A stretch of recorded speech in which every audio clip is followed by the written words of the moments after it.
until a few weeks ago, the human race moved at lightning speed.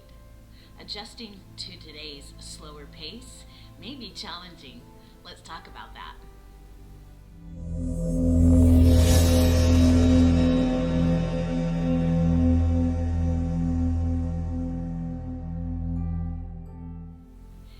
It's been a few weeks since I've seen toilet paper on the shelves of the stores near where I live. So the other day, I got up early to get to the store just as it was opening. On the way, I had to pass the DMV. I was driving by at 8 a.m. and the line of cars was already a mile down the street. When they're operating at full speed, the DMV has this nifty take a number based on what your need is, and people are categorized by the business that they're doing there. Now, with the quarantine and the social distancing and public spaces being closed to the general public, the DMV can only be of service to people through the drive-thru. This means that people who are doing business that normally takes 15 minutes inside now takes 45 minutes, and everybody has to wait in line behind them. All I could think was the drivers in those cars must be losing their minds sitting there waiting for hours. And the other thing that I thought was, I hope they've all got their ignitions turned off. Because in this time of quarantine, it's actually a pause for our earth to heal herself and the atmosphere to heal itself. And so if we've got miles of cars lined up idling for hours on end, it kind of defeats the purpose. And these are the thoughts that I'm having as I'm driving to the store to buy toilet paper. When I got to the store, I was there right as they were opening to the general public. But they'd been open for an hour already for the population of at-risk senior citizens to come shopping. And I was surprised that when I got to the paper row, it was already nearly empty. I stood in front of the toilet paper contemplating how I was going to proceed. I had planned on going to restock our supply, and I normally buy 2 at a time when I'm restocking our household supply. However, I also wanted to be a little bit more respectful about the rest of the humans who have also been searching for weeks for toilet paper. It occurred to me that I needed to buy toilet paper for my mom because she is a senior citizen who is struggling to get her own food, her medicine, and toilet paper. It's not near where she lives. She's had hassles all throughout this, and everything has taken forever.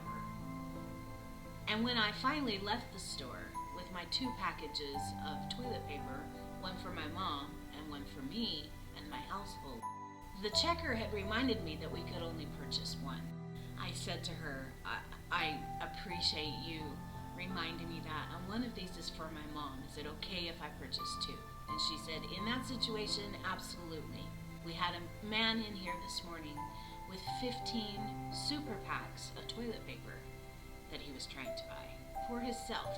Now, that kind of thinking has really tripped me up through all of this.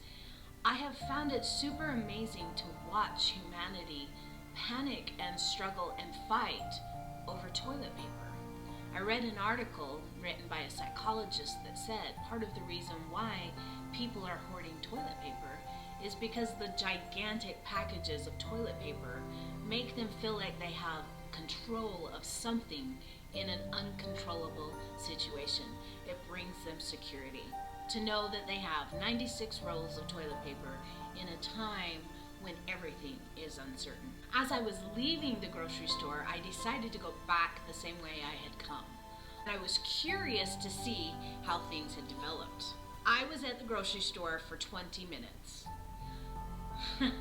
A process that normally takes 5 minutes to just buy 2 packages of toilet paper took me 20 minutes this morning. And as I got to the area where the DMV was, I was surprised to see many policemen directing traffic. They had blocked off the left turn lane. They were making the cars be in single file to get into the DMV.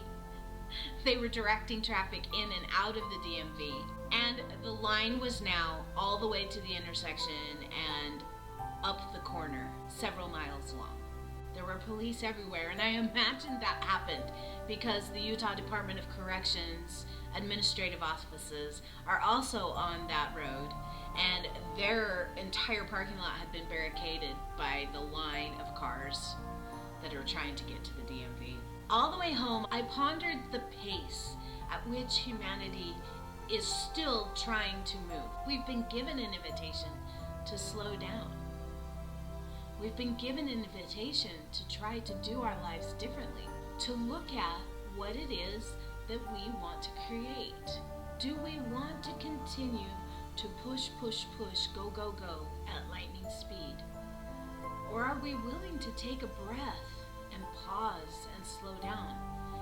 You have been given full permission to slow down, unless you're in one of the industries that must stay online and available to the public, like hospitals, grocery stores, law enforcement. Those brave souls that have been standing on the front lines through all of this have not had the opportunity to slow down like the rest of society. And what I'm asking you to do today is to find all of the ways that you can slow down and the ways that you can lessen the burden on those who must continue to show up. It is a challenge to adjust to the slower pace that we've been invited to step into. And if you don't have to do it, wait. Give space to those that must get done what needs to get done in their world. Be conscious of the people who are struggling, who have been on food stamps and WIC for a while now. They still have needs, and their needs are being overextended because now their children are at home. Please be aware of your neighbors who are already homebound. Check in and see if they need anything. Include them in your runs to the grocery store. If humanity learns to pull together in this time and be of service and support to one another, we will have passed this test. It is our opportunity to do better what we have been doing far too long. It is our opportunity to choose to be humane, to be compassionate, to be kind, and to slow down. My favorite tool in helping me to remember to slow down is my breath. I invite you to breathe with me. Breathe in. And breathe out.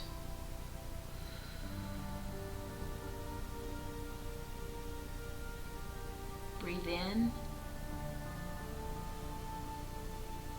And breathe out.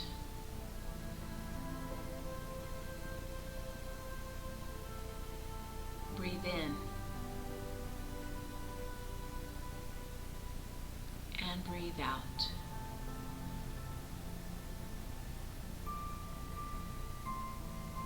In those 3 breaths, you slowed down. Take this opportunity to slow your pace. Focus on gratitude. Truly feel what it feels like to be fully alive. Take notice of the miracles that are happening around you. Pay attention to the magic and be grateful that you are safe and inside, protected, cared for, sheltered, because there are many in the world who are not. You are privileged. Be grateful for that. And remember, your experience of this time that we are in is created by the choices that you make and where you focus your attention. So choose light, choose love, and choose peace. Thank you for keeping on. I see you. I hear you. I love you. Create yourself a beautiful day. We'll talk soon. Bye-bye.